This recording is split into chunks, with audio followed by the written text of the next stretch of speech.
안녕하세요. 반갑습니다. 주킹TV의 주킹입니다. 오늘도 신앙 맛집, 말씀 맛집 주킹TV를 찾아주셔서 너무나 감사드립니다. 오늘은 새시대 새말씀 두 번째 레슨 시간입니다. 네, 이 책의 목차는 크게 챕터 1, 챕터 2, 챕터 3로 나눠져 있는데요.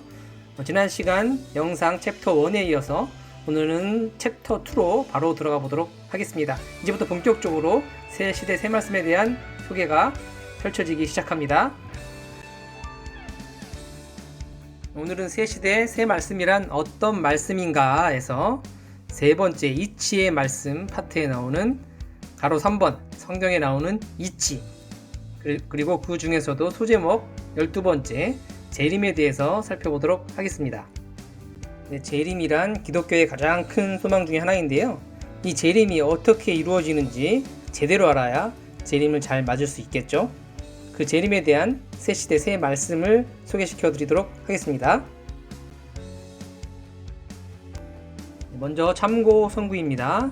이사야서 66장 15절에서 16절. 보라, 여호와께서 불의 옹이 되어 강림하시리니 그 수레들은 회리바람 같으리로다. 그가 혁격한 위세로 노를 베푸시며 맹렬한 화염으로 견책하실 것이라. 여호와께서 불과 칼로 모든 혈육에게 심판을 베푸신즉 여호와께 살육당할 자가 많으리니. 다음으로는 다니엘서 7장 13절에서 14절입니다. 내가 또 밤 이상 중에 보았는데 인자 같은 이가 하늘 구름을 타고 와서 예쪽부터 항상 계신 자에게 나와 그 앞에 인도되매 그에게 권세와 영광과 나라를 주고 모든 백성과 나라들과 각 방언하는 자로 그를 섬기게 하였으니 그 권세는 영원한 권세라 옮기지 아니할 것이요 그 나라는 패하지 아니할 것이니라. 다음으로 이사야 11장 1절에서 2절입니다. 이새의 줄기에서 한 싹이 나며 그 뿌리에서 한 가지가 나서 결실할 것이요 여호와의 신 곧 지혜와 총명의 신이요 모략과 재능의 신이요 지식과 여호와를 경외하는 신이 그 위에 강림하시리니. 재림, 하나님의 강림을 기다렸던 이스라엘 민족에게 하나님은 구름 타고 속히 가리라, 심판하러 가리라 하고 말씀하셨다.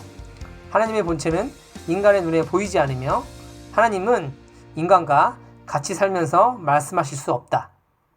고로 인간 중에 메시아를 뽑아 그에게 모든 것을 가르쳐준 후에 그를 통해 인간을 깨우쳐주고 가르쳐주어 구원의 뜻을 펴게 하는 것이 이치다. 그러나 하나님의 강림을 기다리던 자들은 이를 깨닫지 못하여 세상을 구원하기 위해 보낸 예수님을 죽였다. 따라서 구원자를 죽인 자의 연대죄 형벌이 끝나면 다시 구원자를 보내는 것이 이치다. 예수님은 영이므로 와도 볼 수가 없고 육신같이 일할 수가 없다. 그러므로 하나님은 초림 때와 같은 이치로 재림의 때에도 땅에서 한 사람을 택하여 그에게 말씀을 깨우쳐주고 그를 통해 구원의 역사를 펴신다. 이어지는 참고 성구입니다. 사도행전 1장 9절에서 11절. 이 말씀을 마치시고 저희 보는 데서 올려 가시니 구름이 저를 가리워 보이지 않게 하더라. 올라가실 때 제자들이 자세히 하늘을 쳐다보고 있는데 흰옷 입은 두 사람이 저희 곁에 서서 가로되 갈릴리 사람들아 어찌하여 서서 하늘을 쳐다보느냐. 너희 가운데서 하늘로 올리우신 이 예수는 하늘로 가심을 본 그대로 오시리라 하였느니라. 본대로 오리라 한 것은 초림 때 삼위일체가 예수님을 쓰고 가셨던 노종대로 재림 때에도 삼위일체가 시대 사명자를 쓰고 와서 역사를 핀다는 뜻이다. 새로운 역사가 시작되면 그 시대 사명자는 예수님 같은 입장과 처세를 가지고 온다는 것을 인식해야 된다. 네, 여기서 잠깐 이 책에 나와 있는 이야기는 아니지만 제가 주킹TV를 시청하시는 여러분들의 이해를 조금 돕기 위해 간단하게 좀 더 부연 설명을 해보도록 하겠습니다. 사도행전 1장 11절에 하늘로 가심을 본 그대로 오리라는 영어 성경에 Will come back in the same way you have seen him go into heaven으로 되어 있는데요. 여기서 본은 have seen으로 현재 완료 시제를 사용하였으며 이는 과거에서 지금까지 보아왔던 대로로 해석할 수 있으며 이는 곧 예수님께서 걸어가신 노정을 의미합니다. 그렇다면 예수님께서 걸어가신 노정은 어떠했나요?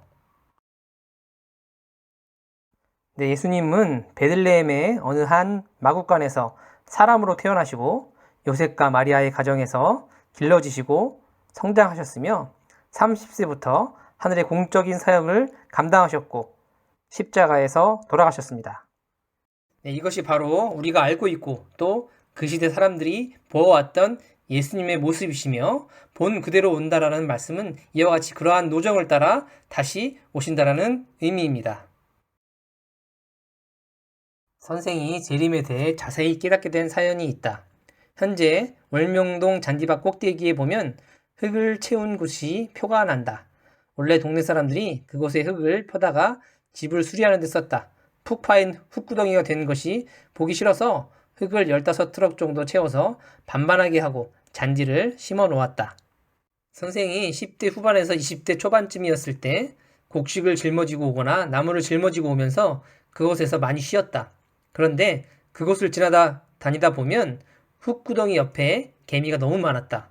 한 번은 예수님께서 선생님에게 말씀하시기를 개미를 쳐다보지만 말고 개미하고 이야기를 한번 해보라고 했다. 개미와 이야기를 못합니다. 어떻게 하면 이야기를 할 수 있겠느냐? 내가 개미가 되면 이야기할 수 있으니까 나를 개미로 좀 만들어주세요. 예수님이 나를 개미로 만들어주면 내가 말할 수 있지요. 누구든지 개미가 되기 전에는 개미가 어떤 말을 하는지 모른다. 그러나 개미가 된다면 알 수 있을 것이다. 이 사연을 통해 개미가 되어야 개미와 통하듯이 신이 인간과 통하려면 합당한 자의 육신을 쓰고 와서 행해야 통한다는 것을 깨달았다. 이와 같이 어느 시대든지 하나님이 보낸 구원자는 땅에서 태어나서 그 시대에 기다리는 자들과 함께 뜻을 펴는 것이 이치다. 네, 재림이라는 주제에 이어서 관련해서 같이 보면 좋을 주제가 있어서 같이 소개시켜 드리도록 하겠습니다. 챕터 2의 5. 상징에 대한 말씀, 그 아래 가로 1 상징과 실체 중에서 소제목 5번 엘리야의 재림입니다. 참고성구입니다. 마태복음 17장 1절에서 13절. 제자들이 물어 이르되 그러면 어찌하여 서기관들이 엘리야가 먼저 와야 하리라 하나이까?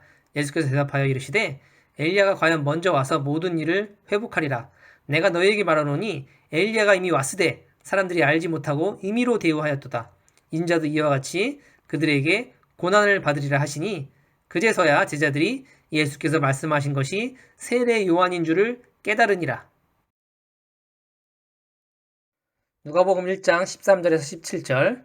천사가 그에게 이르되 사가랴여 무서워하지 말라. 너의 간구함이 들린지라. 내 아내 엘리사벳이 내게 아들을 낳아 주리니 이름을 요한이라 하라. 너도 기뻐하고 즐거워할 것이요 많은 사람도 그의 태어남을 기뻐하리니 이는 그가 주 앞에 큰 자가 되며 포도주나 독한 술을 마시지 아니하며 모태로부터 성령의 충만함을 받아 이스라엘 자손을 주 곧 그들의 하나님께로 많이 돌아오게 하겠습니다. 그가 또 엘리야의 심령과 능력으로 주 앞에 먼저 와서 아버지의 마음을 자식에게 거스르는 자를 의인의 슬기에 돌아오게 하고 주를 위하여 세운 백성을 준비하리라. 엘리야의 재림. 예수님 당세 때 구시대 교리관은 기원전 9세기에 죽은 선지자 엘리야가 다시 육신으로 온다는 것이었다. 그래서 종교 지도자들 역시 그렇게 믿고 사람들에게 그렇게 가르쳤다. 그러나 예수님은 엘리야가 왔을 때 영으로 왔다고 하시며 변화산에서 엘리야를 본 것을 말씀하셨다.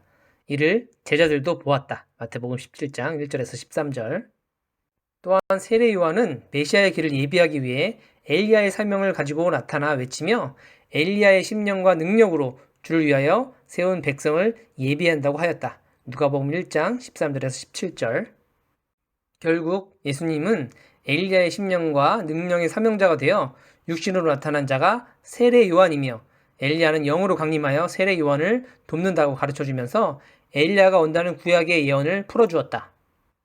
이렇게 상징적인 사건으로 엘리야의 재림을 제대로 알면 예수님의 재림의 실상 또한 알 수 있다.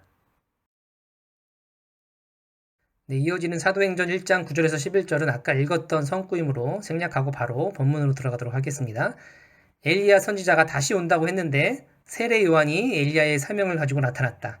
이와 같이 예수님이 온다고 했는데 성자가 세운 구원자가 예수님의 사명을 가지고 나타나 새 역사를 편다.